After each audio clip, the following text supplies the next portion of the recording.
Hello, I am Gunjan Rai. Welcome back to my channel. और आज मैं एक बहुत इंपॉर्टेंट टॉपिक पे डिस्कस करने वाली हूँ, जिसे हर किसी मिडिल क्लास हो या अपर क्लास हो या उससे भी मतलब पुअर क्लास हो, सारे क्लास वाले इस चीज़ से एग्री करेंगे। क्योंकि आज हम सब ने देखा 2020 में कि कितने लोग जॉबलेस हो गए, कितने लोगों की आशियाना छिन गया, कितने लोग सफ़र कर रहे हैं, कितना महंगाई बढ़ गया, हमारा जीडीपी जो है माइनस में चला गया, जिसको पॉजिटिव में आने के लिए कम से कम 1-2 साल तो लगेंगे मेरे अकॉर्डिंग। तो आज के डेट में हर किसी के लिए सेविंग बहुत बड़ा चैलेंज हो गया, सेविंग बहुत बड़ी नीड्स हो गया है। तो मैं आपको यही बताऊंगी कि आज मैं आपको 5 पॉइंट्स बताने वाली हूँ। अगर आपने मेरे 5 पॉइंट्स को फॉलो करेंगे तो डेफिनेटली आपकी लाइफ में बहुत सारी चेंज आएगी। और आप जो मैं बताने जा रही हूँ, आप सारे एग्री करेंगे उस पॉइंट्स को।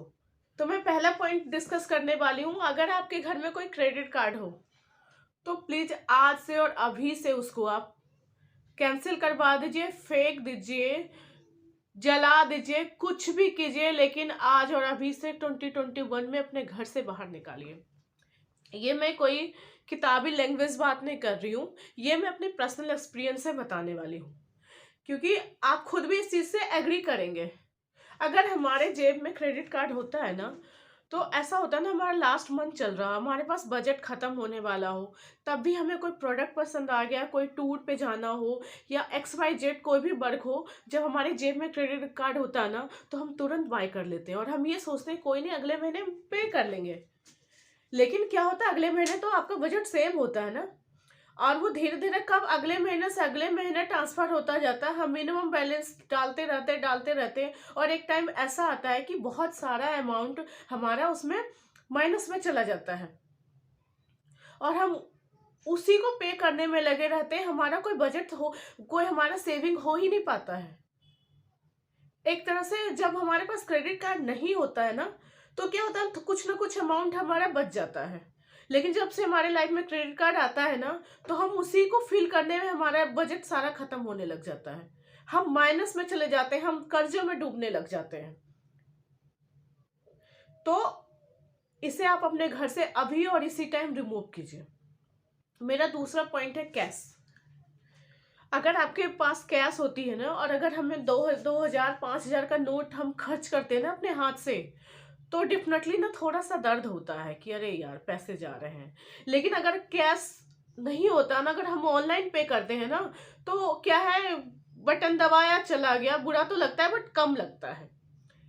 तो मैं ये नहीं कह रही हूँ कि डिजिटल इंडिया को प्रमोट मत कीजिए, डिजिटल इंडिया खराब है, डिजिटल इंडिया भी बहुत अच्छा है। बहुत ऐसे जगह आते हैं जहाँ हमारा कैश नहीं यूज होता, वहाँ हम डिजिटल इंडिया को यूज करते हैं, तो वो भी जरूरी। लेकिन कैश, मैं तो यही कहूंगी, आप जब भी शॉपिंग के लिए शॉपिंग कॉम्प्लेक्स जाएं या मॉल जाएं, तो मैं यही कहूंगी आप ज्यादा से ज्यादा कैश यूज करें। तीसरा पॉइंट और सबसे इम्पोर्टेंट जो है आज के डेट में, वो है शॉपिंग ऑनलाइन। तो मैं यही कहूंगी कि अगर आपके फोन में शॉपिंग एप्स है तो उसे आप अपने फोन से रिमूव कीजिए। क्योंकि जब से शॉपिंग एप्स आई है ना, तो क्या होता है, जब भी हम खाली टाइम में बैठे होते हैं, स्पेशली लेडीज, जब भी हम खाली टाइम में बैठे होते हैं ना, तो हम शॉपिंग एप्स करके स्क्रॉल करते रहते हैं, देखते रहते हैं, और हमें उसमें नए नए प्रलोभन दिखता रहता है, 5% 70% ऑफ है, नई नई स्टाइलिश चीजें दिखते रहती है। और जिसकी नीड्स नहीं भी होती है ना, वो भी हम बाय कर लेते हैं और उसे हम अपनी नीड्स बना लेते हैं। सोचते हैं किसी को गिफ्ट दे दूंगी, कोई नहीं अगले महीने काम आ जाएगा, कुछ नहीं एक एक्स्ट्रा न्यू चीज आ जाएगा हमारे घर में। तो ये शॉपिंग एप्स क्या होता है ना, हम बैठे बैठाए मार्केट में होते हैं, और ये तो इट्स ह्यूमन नेचर ना। और हमारा मन चलचल होता है, जब हम मार्केट में जाते हैं तो हमें लगता है ये भी खरीद लूँ, ये भी खरीद लूँ, वो भी खरीद लूँ, हम बहुत सारी चीजें लेके आ जाते हैं। तो जट्स बाय, अगर हम मार्केट नहीं जाएंगे, अगर हमारे पास एप्स नहीं होगी और हम मार्केट नहीं जाएंगे, तो हम बाय नहीं करेंगे। तो आज से आप उसको अपने फोन से रिमूव कर दीजिए। चौथा पॉइंट, लिस्ट मेकिंग। याद है ना, पहले के जमाने में जो होता था, हम लिस्ट बना के जाते थे। जो लिस्ट बनता है ना वो हमारे नीड्स पे बनता है। तो जब हम वो चीज़ लेके जाएंगे ना मॉल में या शॉपिंग कॉम्प्लेक्स में, व्हाटएवर, जो जहाँ भी हम जाके सामान, ग्रोसरी हो या क्लॉथ हो, जो भी हो, हम वहाँ अगर जाते हैं ना, तो जो हमारे पास लिस्ट हो ना, तो हम वो लिस्ट का ही सामान यू लेते हैं। और लेकिन अगर हमारे पास लिस्ट नहीं है ना, तो हम कहते हैं ये भी जरूरत है, ये भी जरूरत है, ये भी जरूरत है, और हम सारी चीजें उठा के ले आते हैं।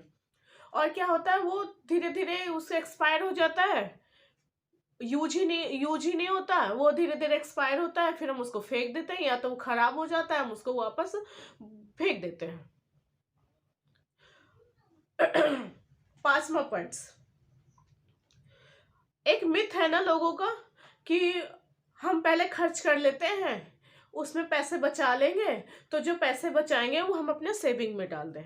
तो मैं यही बोलूंगी कि ये जो भी आप लोग आपको सजेशन देते हैं ना, और ये अगर आप भी अपने लाइफ में फॉलो करते हैं, तो मैं यही बोलूंगी ये बहुत फ्लॉप आइडिया है। क्योंकि खर्चों की कोई लिमिट ही नहीं है, खर्चों पे आप कंट्रोल लगा ही नहीं सकते। आप ना खर्च पे लगा सकते हैं, ना अपनी इच्छाओं पे लिमिट लगा सकते हैं। तो मैं आपको यही आज से कहूंगी कि आप पहले जो भी व्हाटएवर, जो भी आपकी सैलरी हो ना, जिस अकॉर्डिंग टू सैलरी, 5%, 10%, 30%, जितना भी आप बचाना चाहो, तो वो क्या करो, जब आपकी सैलरी आए ना, तो वो मंथ जब सैलरी आए उस दिन आप निकाल के अलग रख दो और उसे भूल जाओ। तो उसके बाद जो रेस्ट अमाउंट बचेगा आपके पास ना, तो सिर्फ आप उसी में खर्च करेंगे। आपको पता होगा कि सिर्फ मेरे पास इतना ही है, मुझे इसी में घर चलाना है। तो इससे क्या होगी, वो सेविंग होते जाएगी। और आप अपने मन, अगर आप कुछ बड़े घर में जाना, शिफ्ट करना चाह रहे हो, या कोई गाड़ी लेना चाह रहे हो, व्हाटएवर जो भी आपका ड्रीम्स हो, उस बचे हुए अमाउंट से आप एक दिन कंप्लीट करेंगे। और जो प्रॉब्लम 2021 में लोगों ने फेस किया ना, मैं डेफिनेटली बोलूंगी, जो अगर आप मेरे 5 पॉइंट्स फॉलो करेंगे ना, तो जिंदगी में आपको कभी कैश की प्रॉब्लम नहीं होगी, बिल्कुल नहीं होगी। तो मैं ये वीडियो यहीं पे समाप्त करती हूँ। अगर आपको मेरा वीडियो पसंद आया होगा तो प्लीज़ लाइक करें, सब्सक्राइब करें एंड शेयर करें। थैंक यू, मिलते हैं नेक्स्ट वीडियो में, बाय।